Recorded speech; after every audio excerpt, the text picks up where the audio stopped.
This is the story of The Whispering Room, a small-town murder mystery.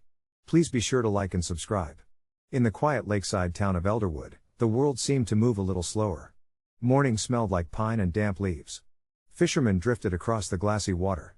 Shopkeepers unlocked their doors with the same familiar rhythm they'd kept for decades. It was the kind of town where life rarely changed, until the morning a scream tore through the Whispering Pines Inn. At 6:15 a.m., Martha Delaney, the inn's longtime housekeeper, turned the key to room 12. She expected to smell stale coffee and find wrinkled bedsheets like she did every morning. Instead, something icy gripped her stomach. Lying on the floor near the window was a man, motionless, his eyes half open as if caught mid-thought. The curtains billowed around him, stirred by a cold wind pouring through the wide-open window. The sight was so unnatural, so still, that for a moment Martha couldn't breathe. Then she screamed, loud enough for the whole building to shake awake. Detective Rowan Holt arrived less than an hour later. Tall, serious, and known for his quiet perception, Holt had worked in Elderwood for nearly a decade. He had solved his share of robberies and domestic disputes. But murder? That was something Elderwood stories always placed in the past. Holt slipped on gloves and entered the room with a slow, careful step. His eyes scanned everything at once: the open window, the untouched desk, the victim's posture. The man hadn't fallen in a natural way, he'd been placed, Holt thought, but one detail bothered him immediately: the door lock.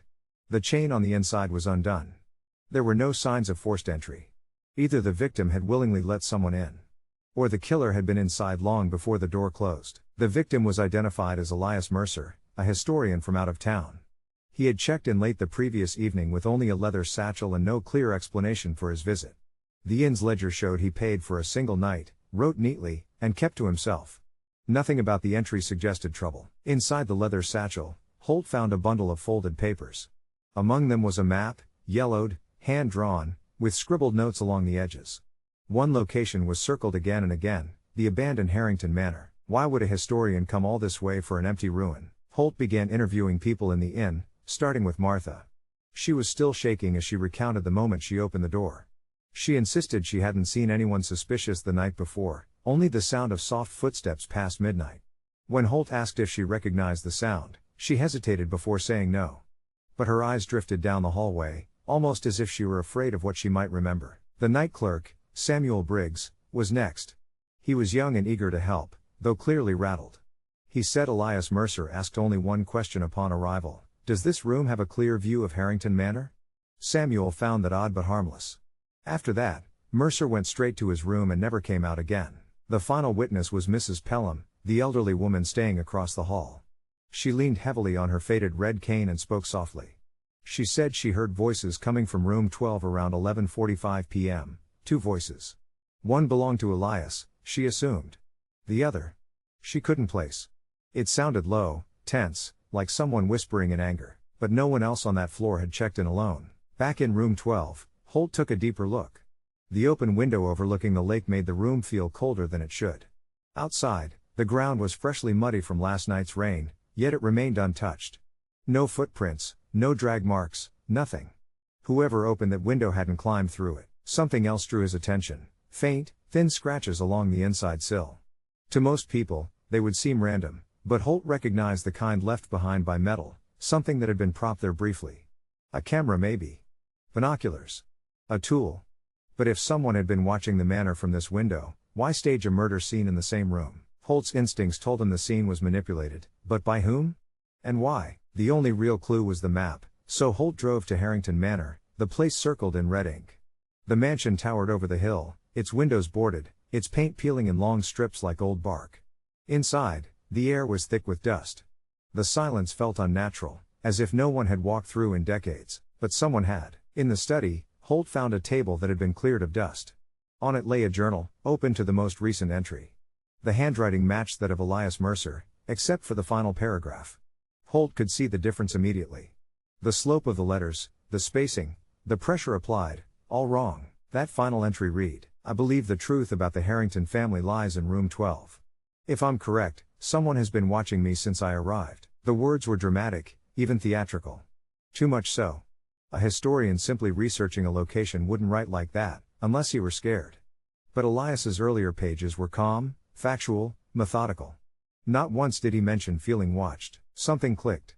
Someone had added this entry after Elias's death. Someone who wanted the police to think Elias was being followed or hunted.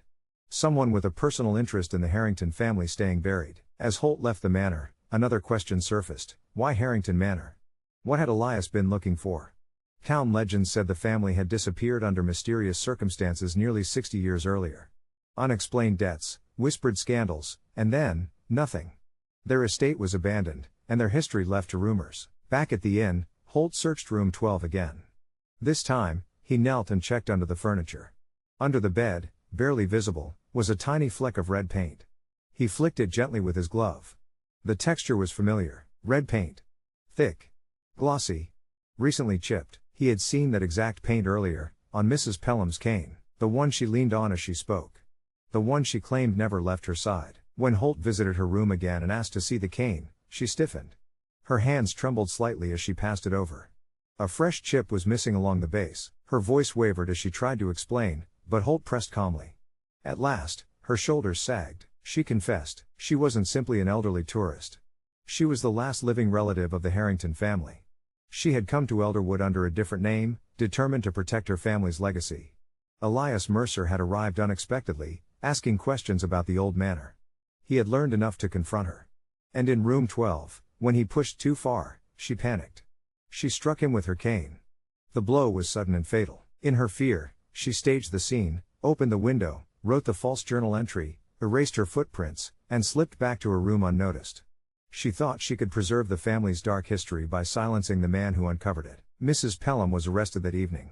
The town buzzed with shock for days, but Detective Rowan Holt, after filing his final report, found himself staring at Harrington Manor once more from the bottom of the hill. The sun was setting behind it, casting long shadows over its broken windows. Something about the house lingered in his mind, something Elias must have sensed too. Secrets, Holt thought, don't die just because people do. Some of them cling to the places where they were born, and in Elderwood, the whispers had only just begun.